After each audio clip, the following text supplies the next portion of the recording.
Hijrah Nabi SAW mengajarkan kepada kita bahwasanya harus ada persiapan, harus ada perencanaan, harus ada sebuah tekad dan perencanaan dalam memulai segala sesuatu. Beliau memberikan contoh tauladan kepada kita bahwa untuk mendapatkan pertolongan dari Allah, mendapatkan kemenangan dari Allah, harus kita tunjukkan usaha yang terbaik, ikhtiar yang terbaik. Bagaimana Nabi telah rumuskan rencana yang matang untuk hijrah kepada sahabat dekatnya, yaitu Sayyidina Abu Bakar Siddiq radhiyallahu anhu. Beliau sudah menetapkan tanggal bulannya untuk kita berhijrah agar kita melakukan persiapan-persiapan.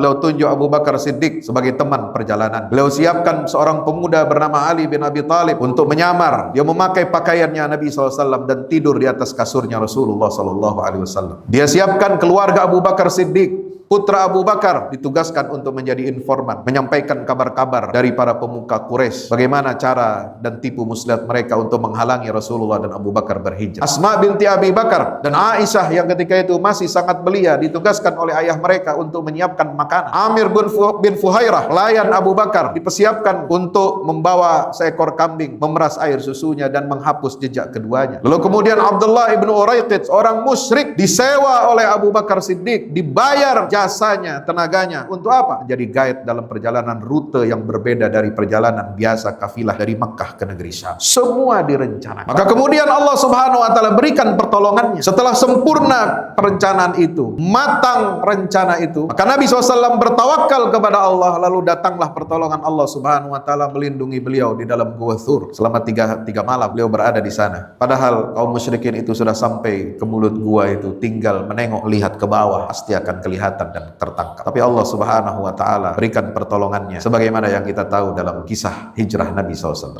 Saudaraku yang dirahmati Allah, dalam Islam tidak ada pertolongan yang gratis dari Allah. Nabi SAW mengajarkan kepada kita bahwa untuk mendapatkan kejayaan, kemenangan, kemuliaan memang harus ditempa, harus dibakar. Sebagaimana emas, kalau kita ingin menghilangkan karatnya harus dibakar. Sebagaimana kayu gaharu, kalau dia ingin mengeluarkan bau harumnya harus dibakar. Kalau besi, baja, dia akan bisa menjadi senjata yang hebat, senjata yang tangguh. Dia harus dibakar, ditempa. Sedemikian hebatnya. Maka demikianlah potensi yang ada pada diri umat Islam ini. Tidak bisa potensi umat ini akan menjadi baik dan besar kalau kita tidak sendiri yang menggunakan dan mengaktifkannya. Saudaraku yang dirahmati Allah Subhanahu wa taala. Begitu banyak pelajaran-pelajaran dari hijrah Nabi kita Muhammad SAW. Sebab hijrah ini adalah perjuangan. Hijrah ini adalah pengorbanan. Hijrah itu adalah mengajarkan kepada kita perpaduan, mengajarkan kepada kita nilai-nilai persatuan, nilai-nilai persaudaraan. Coba kita lihat tantangan yang terbesar dari umat Rasulullah SAW ini dalam masa 1 abad terakhir dan lebih kurang pada masa 75